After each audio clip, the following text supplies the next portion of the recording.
भूमिका। ऐतिहासिक जीवनी लिखना उतना आसान नहीं है जितना कि समझा जाता है। प्रज्ञावान और आध्यात्मिक ज्ञान के दिग्गज श्री श्री आनंद मूर्ति, जो अपने शिष्यों के बीच बाबा के नाम से जाने जाते हैं, कि जीवनी लिखना तो अत्यंत कठिन काम था। इस कार्य को पूरा करने में मुझे बहुत सारी बाधाओं और चुनौतियों का सामना करना पड़ा। मुख्य चुनौती थी उनके जीवन से संबंधित प्रामाणिक सामग्रियां और दस्तावेज जमा करना। बाबा के जीवन काल में उन्होंने जो कहा, उनकी उपस्थिति में नियमित रूप से जो आश्चर्यजनक घटनाएं घटती रही और जो आयोजन संपन्न होते रहे, उन्हें लिपिबद्ध करने का कभी कोई प्रयास नहीं किया गया। इसीलिए उनकी विश्वसनीय जीवनी लिखने का काम और अधिक चुनौतीपूर्ण हो गया था।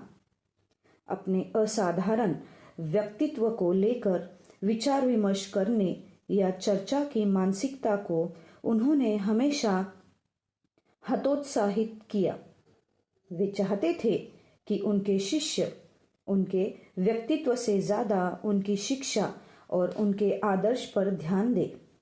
उन्होंने घोषणा की थी कि वे भौतिक शरीर नहीं है और यह कि केवल साधना और उनके मिशन का कार्य करके ही उन्हें जाना समझा जा सकता है।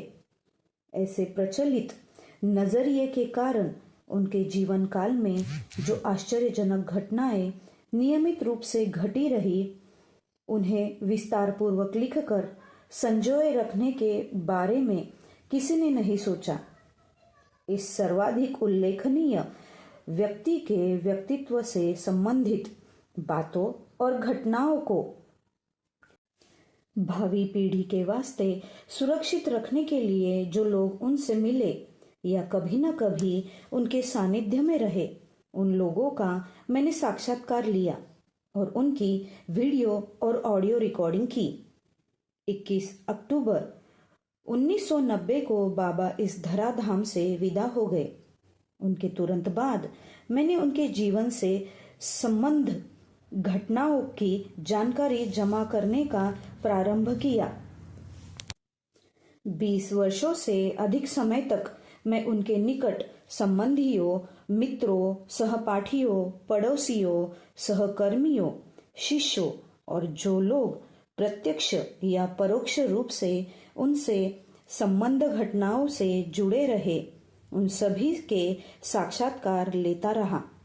भारत की उबड़ खाबड़ और कठोर सड़कों पर निर्दयी मौसम का सामना करते हुए मैंने बड़ी दूर दूर तक की यात्राएं की। अधिकांश शोध कार्य बिहार की भीषण परिस्थितियों में पूरे किए गए, जहां वास्तव में देखा जाए तो आवागमन के साधन नगण्य थे। इस दुरूह कार्य को पूरा करने के लिए मैंने जो 2 लाख किलोमीटर से ज्यादा दूरी की यात्राएं की, जिनमें से अधिकांश यात्राएं बिहार में ही संपन्न हुई, यह कार्य शारीरिक और मानसिक रूप से दक्षतापूर्ण तो था ही, साथ ही साथ कई अवसरों पर जोखिम से भरपूर और खतरनाक भी था। कई बार मुझे जानलेवा परिस्थितियों का भी सामना करना पड़ा। उन परिस्थितियों का वर्णन किया जाए तो एक और कहानी सामने आ जाएगी। दिलचस्प बात यह है कि ऐसे कई साक्षात्कार थे जिन्हें रिकॉर्डिंग करते समय मुझे असाधारण अनुभव हुए थे।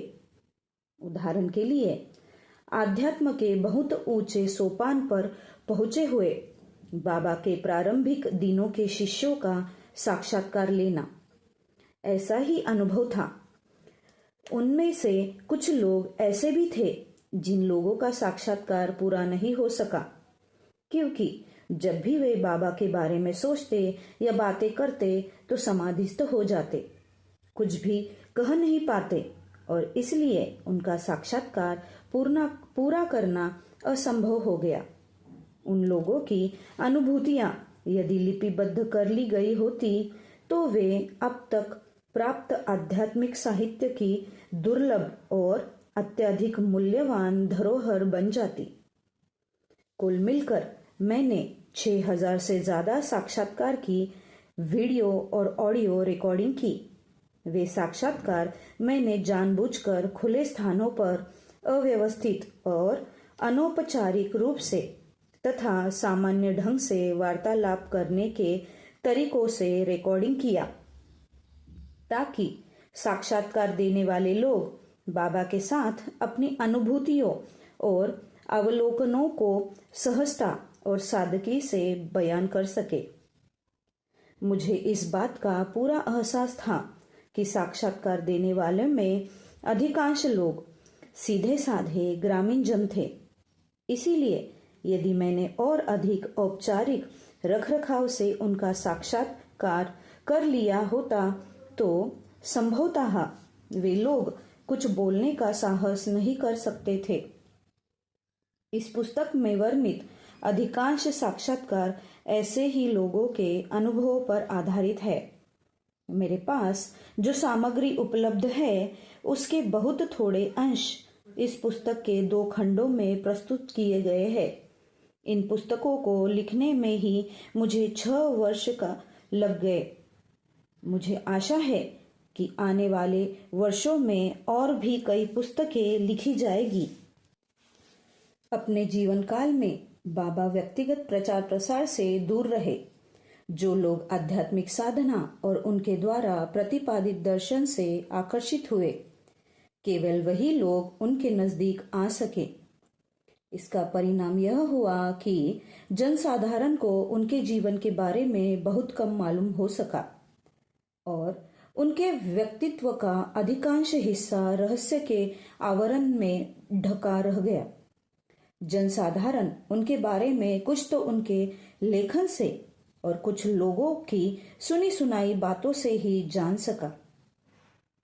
आनंद मार्ग के प्रारंभिक दिनों में सीमित संख्या में उपस्थित अपने शिष्यों के बीच बाबा ने जो प्रवचन दिए और उन्हें लिखवाया, तो उनमें से अधिकांश शिष्य न तो उसे समझ सके और न ही उसका सही मूल्यांकन कर सके। बाबा की अवधारणा या तो अत्यधिक गहन अर्थ लिए हुए थी या फिर उनमें दूर सदूर के भविष्य की बातें कही गई थी। उनके शिष्य सीधे साधे लोग थे जो केवल गुरु का सानिध्य चाहते थे और उनकी उपस्थिति में आनंद मग्न रहते थे।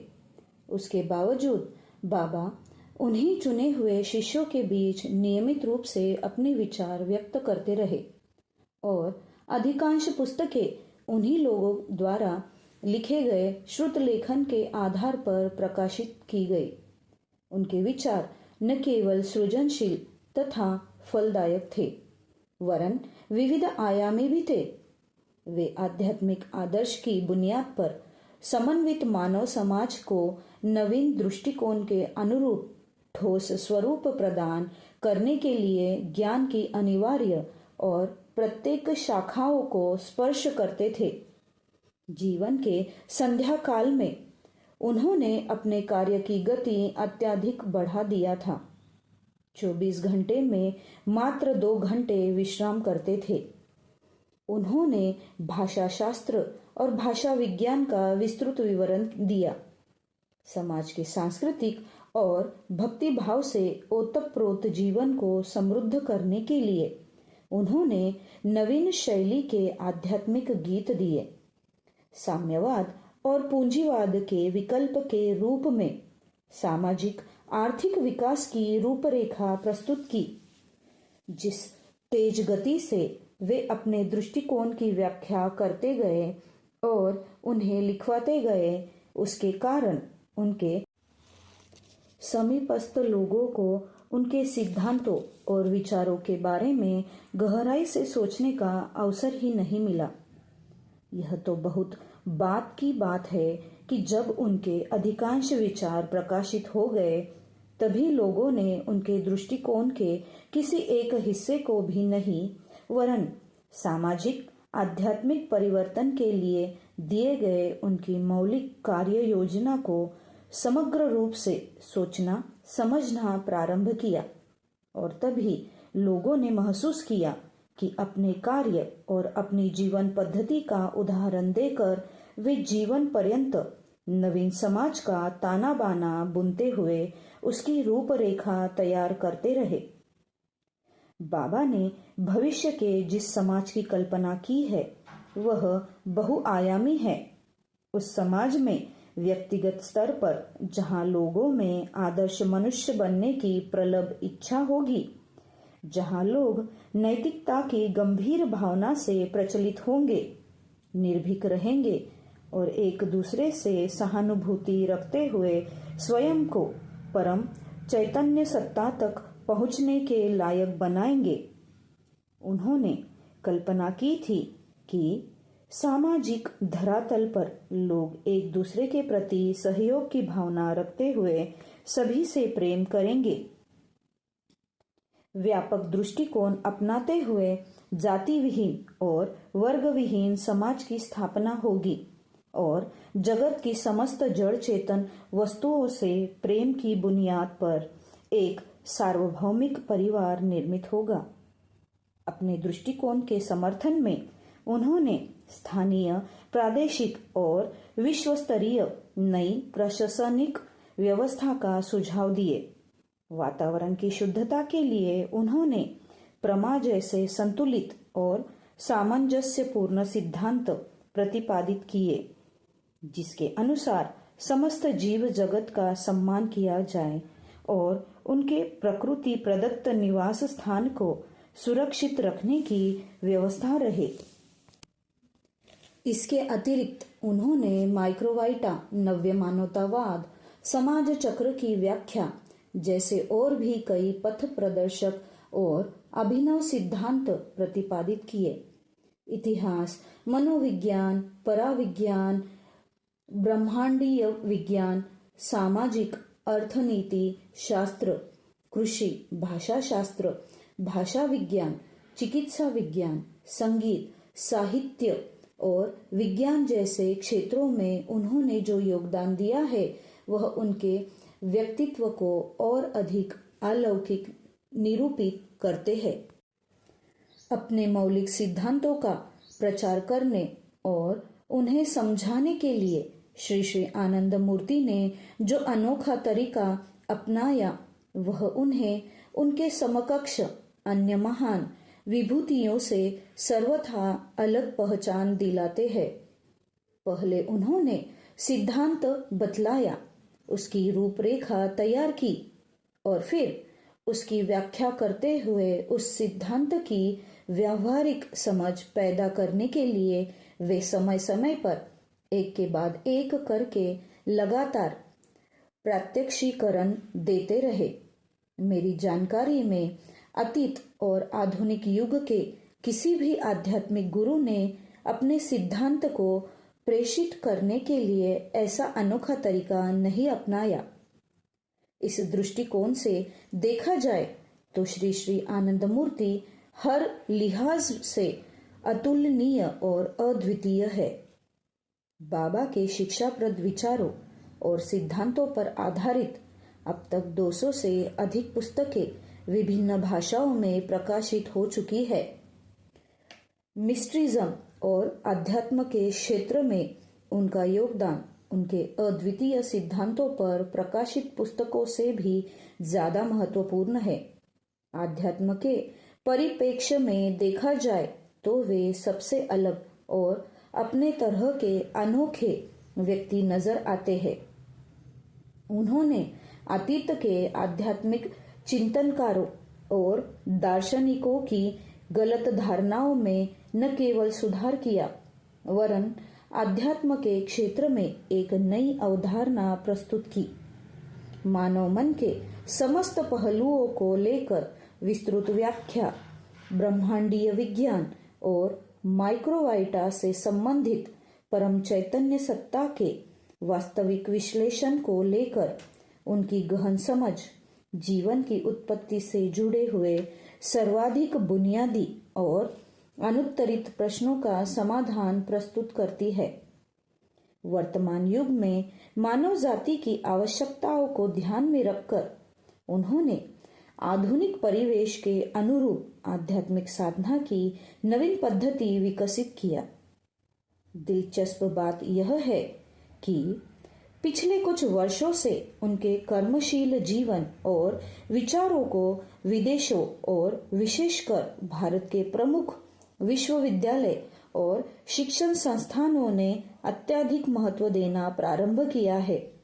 बुद्धिजीवी वर्ग यह सोचकर रोमांचित और आश्चर्य में डूबा हुआ है कि पूर्वी भारत के एक छोटे से नगर का केवल इंटरमीडिएट तक शिक्षा प्राप्त एक व्यक्ति विभिन्न विषयों पर विशेषज्ञों से भी ज्यादा इतनी अधिक और अविश्वसनीय जानकारी का ज्ञाता कैसे हो सकता है।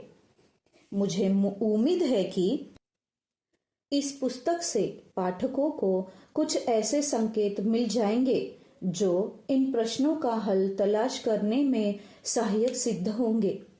यद्यपि लोगों से साक्षात्कार लेकर उनके संस्मरणों की रिकॉर्डिंग करने में बहुत देर हो गई, किंतु उन लोगों से जो जानकारी मिली वह अद्भुत और फलदायक है।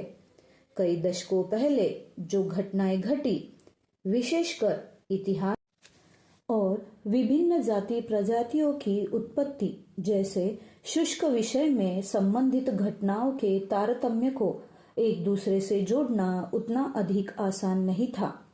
ये विषय महत्वपूर्ण थे, किंतु साक्षात्कार देने वालों के संस्मरण आधे अधूरे थे। इसीलिए उन लोगों की जानकारी के बीच जो सिलसिला टूट गया था उसे लयबद्ध तरीके से जोड़ने के लिए बाबा के प्रवचनों के संकलन से सहायता ली गई है। इस विवरण के बाद एक सर्वाधिक महत्वपूर्ण बात कहना चाहूंगा कि बाबा की अहेतु की कृपा के बिना इस पुस्तक को लिखना असंभव था। पुस्तक लिखने के दौरान मैंने हर पल उनकी दिव्य उपस्थिति को महसूस किया। कई बार मुझे यह स्पष्ट आभास हुआ कि मेरे माध्यम से वे स्वयं लिख रहे थे। उनके संस्मरण को लेकर अभी भी बहुत कुछ लिखना बाकी है। आशा है कि उनकी कृपा से लेखन का यह सिलसिला आगे भी चलता रहेगा। पुस्तक में दिए गए अध्यायों को कालखंड और विषय के अनुसार व्यवस्थित किया गया है। यह संशोधित संस्करण पहले संस्करण के जैसा ही है। टाइपिंग और विराम, अर्धविराम इत्यादि की त्रुटियों को सुधार दिया गया है।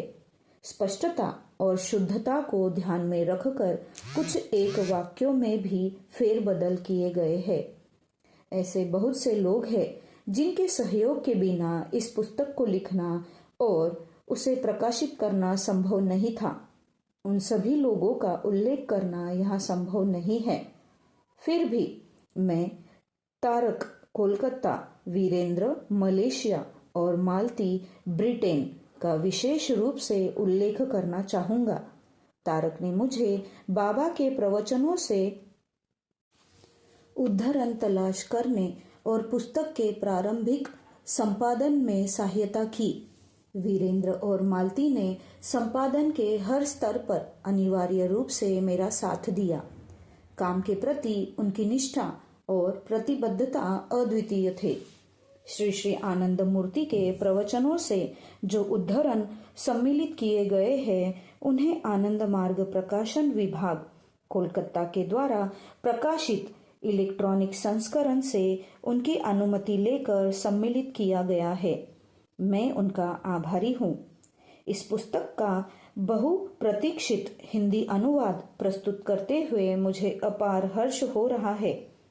अंग्रेजी के उपरांत पढ़ना और उसका अनुवाद करना दोनों अलग अलग बातें हैं।